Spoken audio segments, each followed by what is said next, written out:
PNP 5-minute response strategy, mas pinagtitibay ng pamunuan ng Pro5 sa pamamagitan ng simulation at communication exercises. Pagpapalakas sa kapulisan, pinapanatili ng Police Techniques.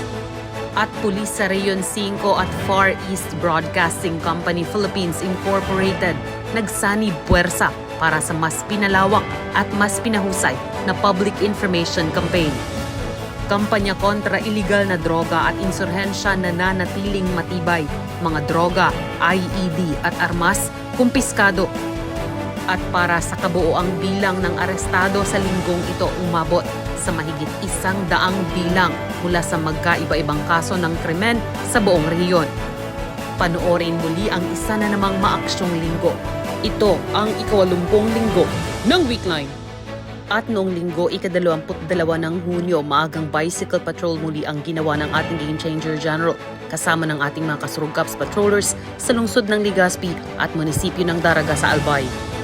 Sinundan ito ng pakikibahagi sa Sagradong Misa sa Santo Niño Chapel sa loob ng Regional Headquarters. Samantala, pinangunahan din sa araw na ito ni Police Brigadier General Dizon ang isinagawang simulation exercise at communication exercise kaugnay ng 5-minute response time strategy and deployment plan ng PNP sa Pro5 Conference Room. Nagtapos ang araw ng linggo para sa ating Game Changer General sa pamamagitan pa rin ng kanyang regular na motorcycle patrol. Lunes, ika-23 ng Hunyo, sinimulan ng maagang paghahanda at pangunguna sa flag racing and awarding ceremony sa Pro5 Grandstand. Sinundan ng pakikiharap ni Police Brigadier General Dizon sa iba't ibang panauhin para sa iba't ibang pakay tungkol sa law enforcement. Kabilang na dito ang exit call ni Police Lieutenant Colonel Dondi Ibayaban, outgoing officer in charge ng Regional Recruitment and Selection Unit 5 at courtesy call ni Police Lieutenant Colonel Juvenal E. Barbosa, officer in charge ng Aviation Security Unit 5. Dinaluhan naman ang ating Game Changer General bilang guest of honor and speaker ang graduation ceremony ng Public Safety Basic Recruit Course, Police Regional Office Training 5, Batch 2024-01, Siklahib. Pagbalik sa opisina ay tuloy pa rin ang kanyang pagtanggap ng panauhin para sa iba't ibang law enforcement concerns, kagaya na lamang ng exit call ni Police Colonel Leonard T. Arban, ang outgoing chief ng Regional Forensic Unit 5, ang courtesy call ni Police Lieutenant Colonel Ruben Dalit Padua Jr., ang officer in charge ng PNP Drug Enforcement Group Special Operations Unit 5, kasama si Police Lieutenant Colonel Henry Vita Duran.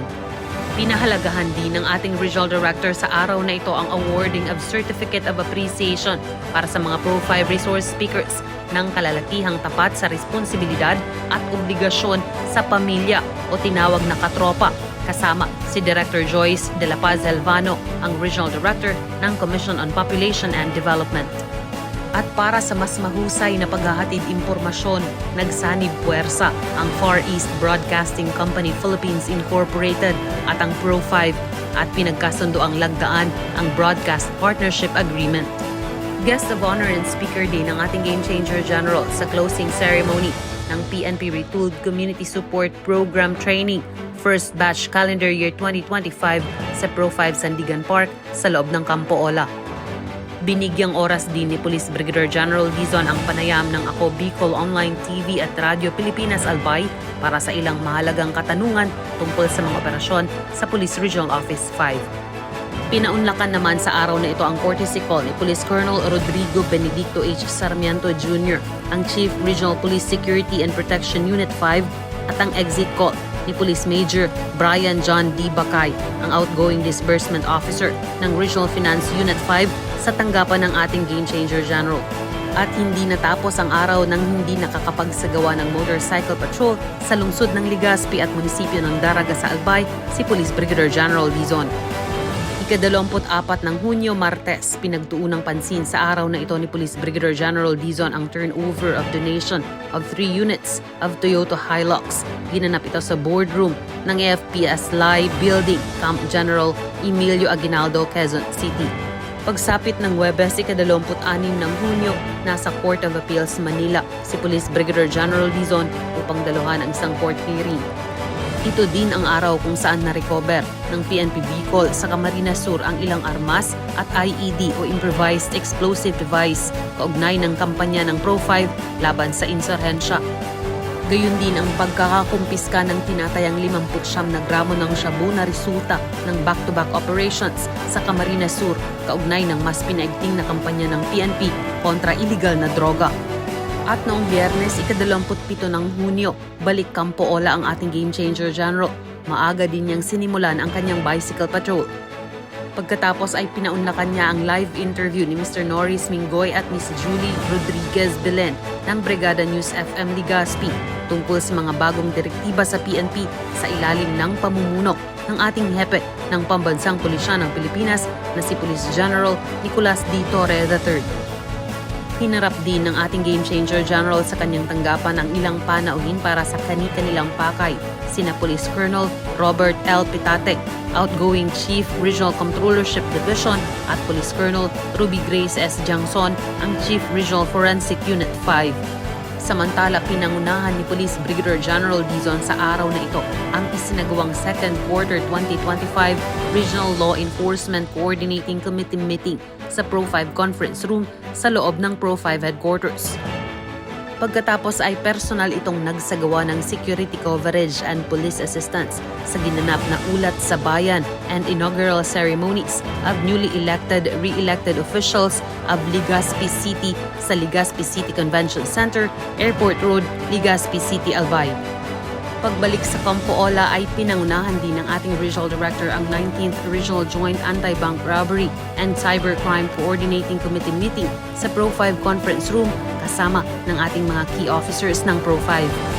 Nagtapos ang araw na ito para sa ating Regional Director sa pamamagitan ng pagbibigay oras sa ilang mga administratibong gawain.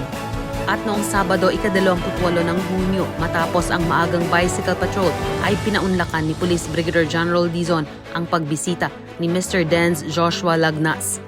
Pinagtuon ng pansin din ng ating Regional Director ang isinagawang Final Coordinating Conference sa gagawing pagbisita ng ating Chief PNP na si Police General Nicolas D. Torre III sa Sorsogon Police Provincial Office, Camp Salvador C. Escudero Sr., Sorsogon City.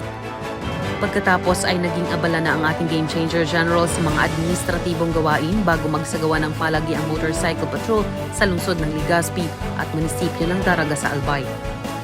At sa mga operasyong naisagawa sa buong linggo mula ika-22 hanggang ika-28 ng Hunyo taong kasalukuyan, umabot sa mahigit 500,000 pisong halaga ng iligal na droga ang nakumpiska ng mga operatiba ng pulis sa Reyon 5 na nagresulta sa pagkakaaresto ng 15 suspects mula sa 17 ginawang operasyon. Nanguna dito ang Camarines Sur Police Provincial Office, sinundan ng Camarines Norte Police Provincial Office at pumangatlo ang Albay Police Provincial Office. Sa kampanya kontra illegal gambling, inaresto ang 8 suspects mula sa ginawang 2 operasyon. May 3 operasyong naisagawa naman sa kampanya kontra loose firearms kung saan isa ang inaresto. Habang isang suspect ang huli sa kampanya kontra illegal fishing mula sa isang ginawang operasyon. Huli naman ang 5 suspects sa kampanya kontra illegal logging na nagresulta sa pagkakakumpiska ng mahigit 50,000 pisong halaga ng mga lumbers at leeches. Samantala, umabot sa 81 most wanted persons ang inaresto sa buong Kabikulan sa nakalipas na linggo. Habang 7 ang sumuko at 1 ang arestado sa mas pinagtibay na mga hakbang kontra insurhensya.